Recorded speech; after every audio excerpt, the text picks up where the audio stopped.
The darkness in TH mirror. Daniel was passionate about collecting antiques. He often traveled far and wide to find unique items, and one day, while stepping into a small antique shop hidden in a secluded alley, he discovered a large mirror with a wooden frame intricately carved with bizarre patterns.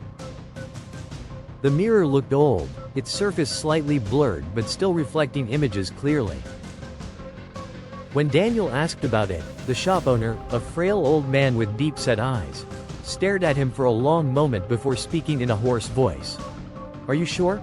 This mirror used to belong to someone who disappeared years ago." Daniel chuckled, dismissing the eerie warning. He paid for the mirror and brought it home, placing it in his bedroom. But from that night on, strange things began to happen.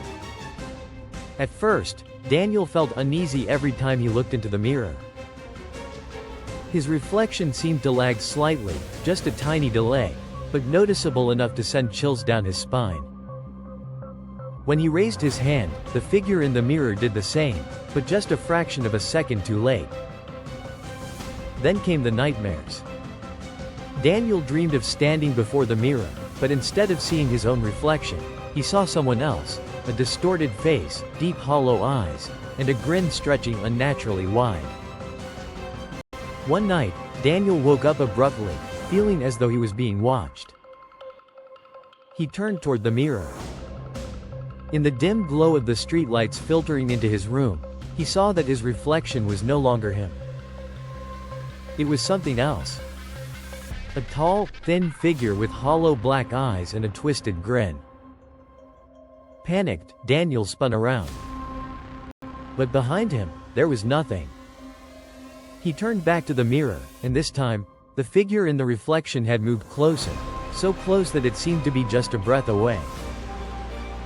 Suddenly, the figure in the mirror lifted a hand and knocked on the glass from the inside.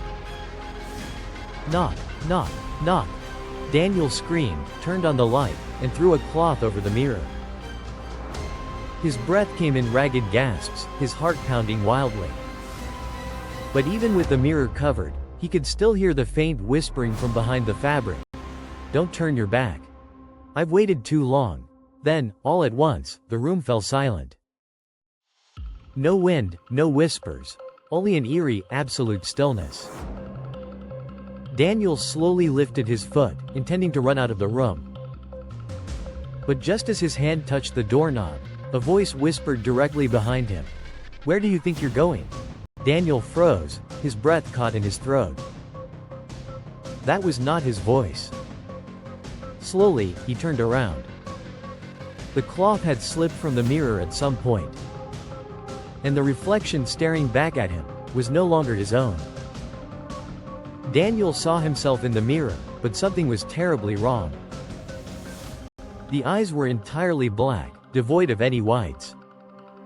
The mouth stretched into an unnervingly wide grin. And then Daniel realized, his reflection was no longer mimicking his movements. It was moving on its own. His heartbeat thundered in his ears. He stepped back, but in the mirror, Daniel remained still, staring at him with hollow black eyes. Then, it raised a hand and pressed a pale, ghostly palm against the glass.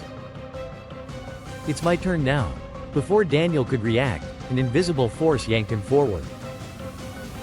He screamed, trying to hold onto the edge of the bed, but the mirror's pull was too strong. Within seconds, it swallowed him whole. And just like that, the room returned to silence. The mirror stood there, looking completely ordinary, as if nothing had happened. Inside the mirror, Daniel stood frozen in terror. He banged against the glass, screaming for help, but no one could hear him. Outside, the imposter, Daniel's doppelganger, stretched, took a deep breath, and smiled as if he had just woken up from a long, satisfying sleep. He stepped out of the room, leaving the mirror reflecting only one trapped, desperate soul. And with a quiet click, the bedroom door slowly closed.